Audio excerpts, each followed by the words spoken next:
Someone is pulling the strings from the shadows, orchestrating the end of Diddy's career. Mayor Eric Adams and Diddy are both going down. And allegedly, one of the biggest names in the music industry is behind it all. Was Jay-Z controlling Diddy? And how is he now planning to send Diddy to jail? Exclusive audio leaked from a call is exposing horrifying secret. Diddy's prison phone call just leaked and it was posted by Social Details. This is allegedly a call that he had, and there's a lot of talk, a lot of code words in there, so we're going to listen to it together. Check it out. Do not entertain none of this nonsense and nothing over the phone. I'm going to need you to get rid of all the leftover pizza boxes. The what? All the boxes left over. Now, this alleged leaked call from Diddy in prison was talking about getting rid of pizza boxes. Now, if you know your stuff and you're privy, you know exactly what pizza stands for, and that's probably what they're talking about and referring to on this alleged leaked call. Pizza, for those who don't know, I'm gonna make it very clean. It has to do with children and selling. Make sure you recycle the plastic like we talked about. Now, in this alleged phone call, he starts talking about someone named Jay. People are speculating that may be Jay-Z, but there's no confirmation. At the same time, he talks about recycling plastic.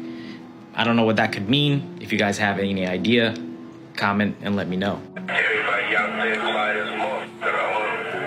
Yeah, exactly. We gonna let them have their little fun, but I'm still gonna have the last laugh. I mean, it seems by the call that he's looking for help. He's saying that a lot of people are quiet, I guess people that are on his side, and that he's gonna have the last laugh at the end. Man, just do what I told you to do, and don't forget about the list. And then he goes on to say, don't forget about the list. And we don't know what that list is or what that implies, but this is pretty crazy. Do I think this is legitimate? There is no confirmation yet if this is legitimate or not, but this is the alleged leak call of Diddy. Third superseding indictment has been filed against Sean Diddy Combs by the U.S. Attorney for the Southern District of New York. This indictment mentions a new victim and adds an additional charge of sex trafficking, plus a charge of transportation to engage in prostitution. This exposes Combs to the possibility of even more prison time if convicted. As you can probably guess, Diddy has denied all the allegations, and according to his lawyers, all of the victims mentioned in the lawsuit were actually his long-term girlfriend. A letter submitted to Judge Arun Subramanian by acting U.S. Attorney Matthew Poldowski lays out what this is about, lays out the three big differences in this new filing. Quote, the third superseding indictment contains three substantive changes to the charged offenses. First, Count 4, which is, by the way, a new count, Count 4 charges an additional substantive count of sex trafficking by force, fraud, or coercion with respect to Victim 2. Victim 2 was previously identified as a victim of sex trafficking in Count 1 of the second superseding indictment. And if you look at Count 1 in the second superseding indictment, which is racketeering conspiracy, it reads in part, Combs then used force, threats of force, and coercion to cause victims, including but not limited to 3 female victims, Victim 1, Victim 2, and Victim 3, to engage in commercial sex acts. In connection with the commercial sex acts, Combs provided the victims with, among other things, monetary payments, career opportunities, and payment of rent and housing expenses. Okay, so again, that was Count 1 in the second superseding indictment. But now, Combs is facing a new individual sex trafficking charge against Victim 2. And it reads, quote, from at least in or about 2021 up to and including in or about 2024 in the Southern District of New York and elsewhere, Sean Combs, and then it says, recruited, enticed, harbored, transported, and maintained Victim 2 and attempted, aided, and abetted, and willfully caused Victim 2 to engage in commercial sex acts, knowing and in reckless disregard for the fact that Victim 2 was engaging in commercial sex acts as a result of force, fraud, and coercion. Beyoncé, Jay-Z, and LeBron James have just been named in a new civil case, filed in Florida on April 1st. Victim Joseph Manzaro alleges he was drugged, transported against his will, and sexually maimed as a victim of a coercive and organized criminal enterprise, facilitated by Diddy and others back in 2015. Allegedly, Jay-Z and Beyoncé were both present at a freak-off party where this man was abused. And this isn't the first time Jay-Z has been brought up in connection to Diddy. And it definitely won't be the last. Sean Diddy Combs is facing new accusations of human trafficking as he awaits his federal trial. In a civil case filed in Florida April 1st, Joseph Manzaro alleges, according to court documents obtained by E! News, that he was drugged, transported against his will, and sexually maimed as a victim of a coercive and organized criminal enterprise facilitated by Combs and others back in 2015, and names celebs such as Beyoncé, Jay-Z, and LeBron James as witnesses in the lawsuit. In his filing, Manzaro says the alleged events took place in April 2015. He states that he lost consciousness after feeling a, quote, greasy substance resembling Vaseline as he opened the front door to his home, after which he says he was transported to another residence, where an associate of Combs allegedly told him that the music mogul wanted him brought to a freak-off event. Manzaro alleges in the suit he was secretly transferred to the music producer's home through a concealed tunnel allegedly connected to Gloria Estefan and Emilio Estefan's Miami property. He alleges that upon regaining partial consciousness, he found himself inside a large party area upon information and belief that it was a birthday party for Combs' then 17-year-old son Christian Combs. There he was allegedly forced to appear in a penis mask. The lawsuit states, Jay-Z and Beyoncé Knowles Carter were seated in the room, and upon seeing Manzaro, Beyoncé Knowles Carter asked, "What's this? What's this all about? Why is this half-naked white man with a penis mask standing here in front of me?" Manzaro alleges in the lawsuit that he was then forcibly paraded through multiple rooms filled with people who were jeering and taunting him, and that Combs himself stated, "He's going to find out what we do to snitches tonight. Get him undressed." Manzaro says that after being stripped and forcibly washed, he was sexually assaulted and forced to partake in unwanted sexual activity. He also alleges in the filing he woke up to find himself on a couch in a small dark side room, after which he says he was dressed and taken out of the residence to another house where he was savagely beaten and left for dead. He alleges that both the Estefans and James saw him before he entered Combs' home, with the suit stating that as he was dragged through the back entrance of their mansion at approximately 12:30 a.m., Gloria, quote, panicked upon seeing his deteriorating state and said, "Call an ambulance." However, Manzaro says Emilio quickly silenced her and ushered her away. He also says that after encountering James, the NBA star looked at him and said in response to Gloria's plan for an ambulance, "Y'all better do something about that." In a statement to E! News, Combs' legal team says the filed complaint demonstrates the depraved lengths plaintiffs will travel to garner headlines in pursuit of a payday. No sane person reading this complaint could credit this story. Mr. Combs looks forward to having his day in court, where these lies and the perverse motives of those who told them will be revealed. E! News has reached out to Jay-Z and Beyoncé, the Estefans, and James for comment and has not heard back. A few months ago, Jay-Z was named in another lawsuit in connection to Diddy and mentioned as a defendant. This lawsuit alleged that Jay-Z was involved in the abuse of a 13-year-old minor, alongside Diddy. And a new twist in a high-profile lawsuit accuses rapper Jay-Z of raping a 13-year-old girl in 2000 alongside Sean Diddy Combs. The lawsuit, originally filed in October, was refiled today to include Jay-Z as a defendant. The anonymous accuser claims the assault occurred at an MTV Video Music Awards after-party. Jay-Z has denied the allegations in a statement on Roc Nation's Instagram, calling the accusations heinous and urging a criminal complaint be filed instead of a civil one. He also criticized the attorney behind the lawsuit, Tony Busby, accusing him of exploiting the case for personal gain.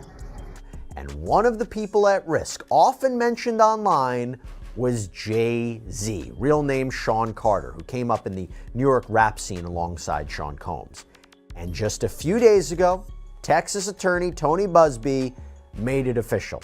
He filed an amended complaint on behalf of a Jane Doe who says that she was raped by Combs and Carter when she was just 13 years old, that this happened at a VMA's after party back in 2000. Now, the original complaint mentioned Celebrity A and Celebrity B, a man and woman, as being present for and even Celebrity A participating in the alleged assault. Well, now Celebrity A has been identified as Jay-Z, who has adamantly denied anything like that ever happening. He is very, very clear on that. In fact, he has accused Tony Busby of extortion, saying that Busby's attempts to get celebrities to pay out huge sums of money in exchange for not being named in civil lawsuits with what he claims are false allegations amounts to blackmail. In fact, Jay-Z is believed to be the John Doe who just recently filed a lawsuit against Tony Busby anonymously, claiming extortion and intentional infliction of emotional distress. Jay-Z's name keeps coming back up, again and again. And as we peel back the layers, it's clear Diddy and Jay-Z were more than just friends. Allegedly, Jay-Z was the mastermind behind the entire operation, and he exposed Diddy to save himself. Mayor Eric Adams from New York was involved in Diddy's criminal enterprise too, and he was just arrested on corruption charges. Jay-Z realized it was time to step back, and he placed the entire blame on Diddy. Now to Sean Diddy Combs, looking to suppress evidence in his federal trial. Senior investigative correspondent Aaron Katersky is back with the story. Good morning again, Aaron. And to you, Michael. You'll remember federal agents from Homeland Security Investigations were hardly shy when they raided Sean Combs' opulent homes in Los Angeles and Miami, guns drawn. The jailed music mogul now argues those searches and other searches of his iCloud accounts, electronic devices, and New York City hotel room following his arrest were unconstitutional. His lawyers argue evidence obtained through those searches must be suppressed. Diddy's lawyers say the government presented a grossly distorted picture of reality when applying for the search warrants, omitting certain facts and including salacious details from an unnamed producer that were never credible. Combs has pleaded not guilty to racketeering conspiracy, sex trafficking, and prostitution charges.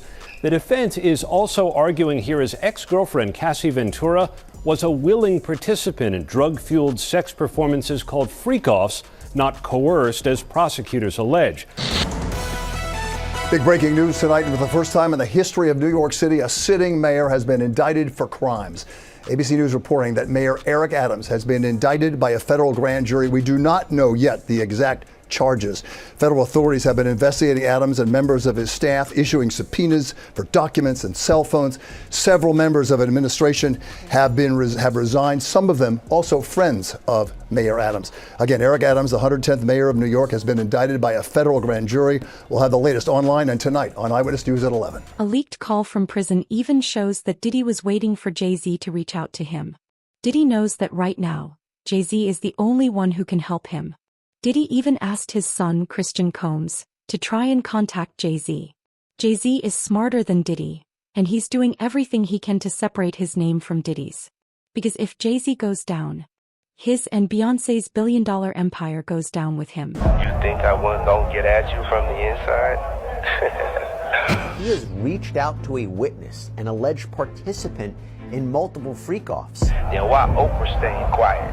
Why Ellen moving to another country? And he's asking people to intimidate witnesses or pay people off. Don't be shocked if nobody show up to testify. Don't contact me anymore, pup. I already got that Houston lawyer breathing down my neck over that 13-year-old girl. If you don't want things to get worse for you, then you need to start answering my son's phone call. The defendant's goal is to blackmail victims and witnesses either into silence or providing testimony helpful to his defense. New York is having a problem with leaks in this Diddy case, with alleged video of the court hearings already on the internet and leaked phone calls where he's calling witnesses. Things are getting out of control and you won't believe what he says on these calls. Recently, the DA released that Diddy was contacting witnesses from jail and they were saying this is the reason that he shouldn't get bail. He was using other inmates' phone calls to three-way people who would then call the witnesses, and that's who he spoke to over the phone.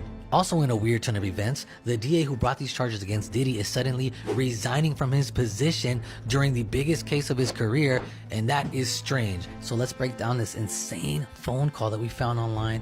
Legal disclaimer, people, I'm just a guy that reacts to stuff I find on the internet. So as of right now, everything is rumors, gossip, or opinions of others. Everything in this video is just alleged. And just do the I told you to do, and don't forget about the list.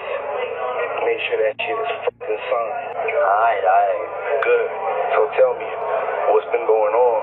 How the girls doing? How's Quincy doing? They good. Quincy, he been filming a lot. Hey, yo, don't tell me that he's out here filming for that vlog show. What the fuck is called? Yeah, I guess so. He do got us in it too. Yo, y'all motherfuckers stupid? Y'all understand the definition of lay low? This nigga got a fucking TV show while I'm dealing with this shit. Y'all need to just stay out the fucking press. No cameras, no nothing. Don't entertain nothing. Don't take take pictures, don't sign autographs. Just stay in the fucking house. Not me though, Pop. I do be in the crib. Everybody else just be on different shit. Don't nobody want to listen to what I gotta say, but it's all good. I got motherfuckers cutting deals left and right, trying to take me down. Nah, Pop. Everything gonna be alright. We gonna get you out. Oh, I know, cause I got one more trick up my sleeve, and this one is gonna put everybody back in their seat. I can't wait to see the look on everybody's faces when this shit happens. What you mean though, Pop? Don't even worry about it. Just do me a favor and vote for Harris.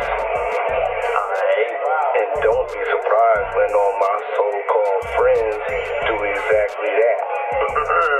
Alright, now, did you complete everything that's on the letter? Yeah, I got the pig pen, Pop. I did it. Are you stupid? I gotta go. I'll call you back. Keep in mind, Jay-Z is literally a backstabber. Back in December of 1999, Jay-Z stabbed his friend Lance on Rivera and fled the scene. Eventually, Jay-Z was charged for the stabbing and pleaded guilty to third-degree assault in October 2001. He received a 3-year probation sentence. A top rap star is busted. Jay-Z turned himself in tonight, and the cops started working on his rap sheet, accusing him of a stabbing at a trendy party. Kimberly Richardson is at Midtown South right now. Kimberly. Well, Rosanna, just a few hours ago, police here at Midtown South arrested Sean Carter, better known as Jay-Z. The rap star voluntarily turned himself in here at the precinct earlier this evening. Now, Carter is being held here in connection with that stabbing fight that erupted at the Kit Kat Club last night. But just a few moments ago, Carter's attorney had this to say. He's not involved in this, period. He was at the club? That's my only comment. He wasn't involved in this. So it was someone else that did the stabbing and the hitting? I didn't say that. I said he was not involved in it. Now, Slovis goes on to say that at no time was Jay-Z hiding from the police, that they were in touch with cops all day and that they're trying to resolve this as gentlemen. But as Mike Sheehan shows us, others say they've seen the dark side of Jay-Z. I have my faults. You know, I'm not a perfect person. Jay-Z has been notable by his silence since these charges were brought against Diddy. Why do you think that is? Because that's what he does. He starts little fires everywhere, forces everyone involved to go and carry water while he sneaks away without a response. That changes now, Sean. You must respond. You have no choice. Harvey Weinstein, Jeffrey Epstein, Robert Kelly, Sean Combs have one person in common, professionally and privately. Sean Carter. This has been a fist of tyranny that has been punching through our culture and our society.